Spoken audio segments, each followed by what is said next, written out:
Freeze! Hey, you know me, I'm keeping the streets safe, boys. To me, a movie is made up of many, many details, and nothing is more important than the music. In picking the music, my goal was to help delineate the characters and also provide counterpoint for the individual scenes that they're caught up in.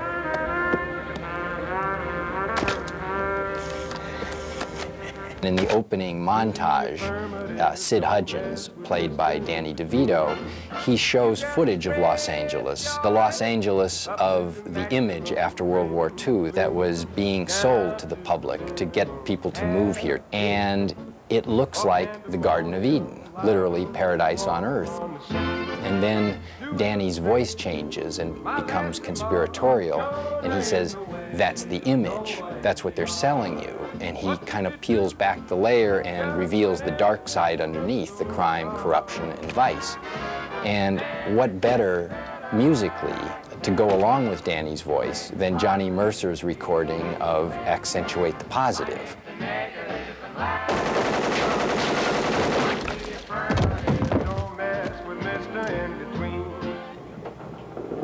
I never knew a rhinestone for rubies.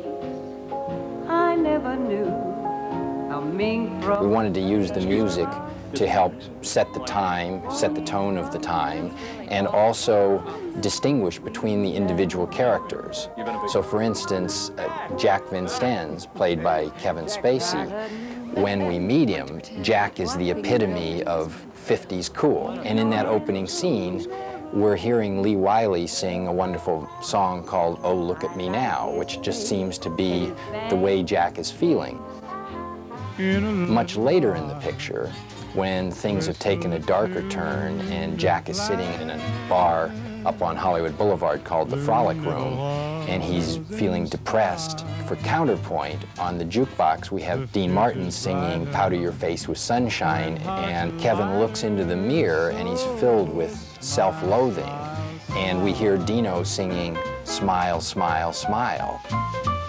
And that song is as important to that scene as any of the dialogue in the picture. Look for... Another character, Bud White, played by Russell Crowe, he gets into some trouble and walks into that bar to meet Captain Dudley Smith, played by Jamie Cromwell. Dudley gives Bud his badge and gun back. And what we're hearing is a great rendition and little-known rendition of Chet Baker singing Look for the Silver Lining.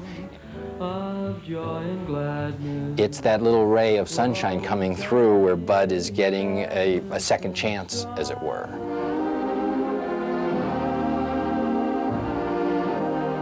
Ed Exley, played by Guy Pearce, is much more repressed.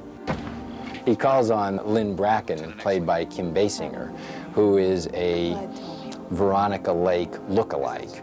And Exley is both attracted to her and also jealous of the fact that his rival, Bud, is having an affair with her.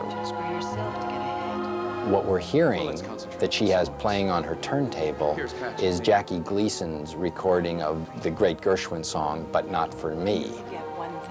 And it sets the tone in both a seductive way and also makes a kind of comment on Exley and his lack of a successful love life. Putting the music together was both a challenge and an opportunity, and it was something that I thought about even prior to writing the script with Brian Helgeland, and then all during the time that we were writing the script and all during the time we were shooting. I was assembling these songs. And that's only half of the music. Then the other half of the music is the underscoring, for which I brought in Jerry Goldsmith.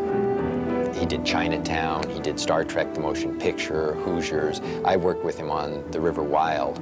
Here, his task was to both complement the source music, but at the same time, not write something that was, quote, period music. I wanted him to write something that served the emotions of the scene and the drama of the scene.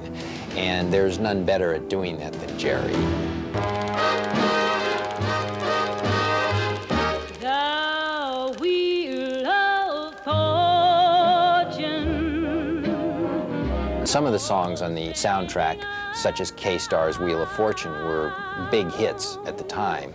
But others, like Dean Martin's Christmas Blues, most people have never heard. I mean, it's not available on any album. Sure that you'll forgive me if I don't infuse. The music of Chet Baker, Jerry Mulligan, Lee Wiley is as good today as it ever was. And it's personally very gratifying to me that the movie and the soundtrack may introduce it to a whole new audience, a whole new generation of listeners. Time to hit the road. Time to hit the road.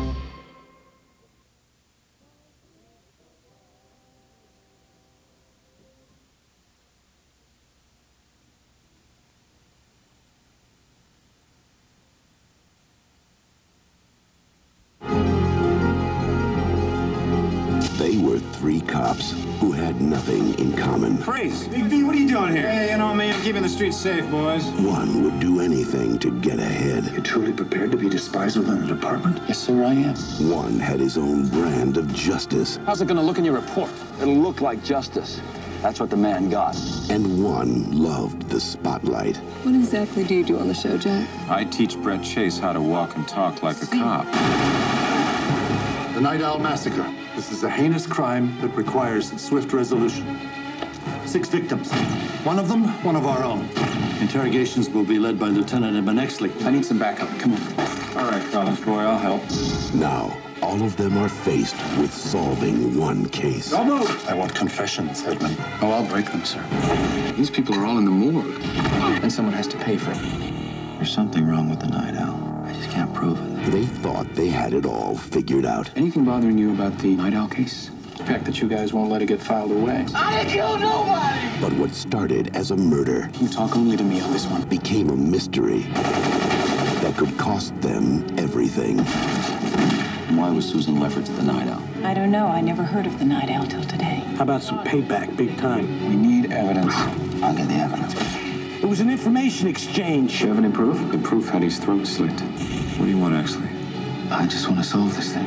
Even if it means paying the consequences?